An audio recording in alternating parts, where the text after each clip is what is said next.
Avec Philippe Capon qui est avec nous. Merci de vous exprimer en direct sur iTélé. Il y a quelques éléments perturbateurs qui sont maintenus à l'écart ici et qui dénoncent aujourd'hui une provocation de votre part de se rassembler place de la République à Paris. Qu'est-ce que vous répondez à ces manifestants, ces contre-manifestants? Bonjour, la place de la République, elle appartient à personne, elle appartient à tout le monde. La place de la République, c'est un symbole fort. Aujourd'hui, nous sommes policiers présents sur la place de la République, comme n'importe quel citoyen qui pourrait venir assister ou soutenir la police qui revendique aujourd'hui et qui manifeste son mécontentement.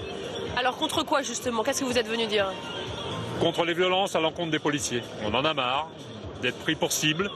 Il faut savoir qu'en France, dans un pays démocratique, chaque jour qui passe, 18 policiers sont blessés en opération de police. 18 policiers sont blessés en service.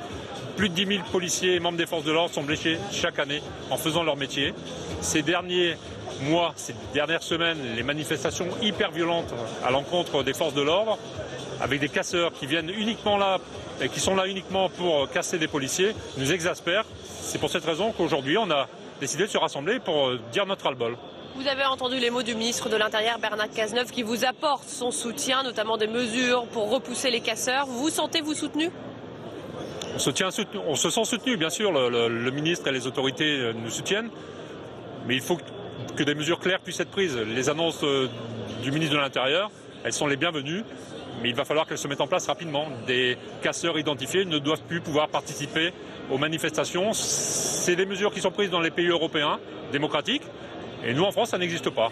Donc un casseur interpellé peut demain revenir mettre le bordel, tout casser, s'en prendre aux policiers. Et pour nous, c'est normal, il faut que des mesures soient prises. Et ce qu'on demande aussi, nous, à l'UNSA, c'est que les interventions soient rapides et qu'on ne tergiverse pas. Les casseurs sont là, on les interpelle, on donne l'instruction de les interpeller. Et on a vu et on voit parfois que ce n'est pas toujours le cas.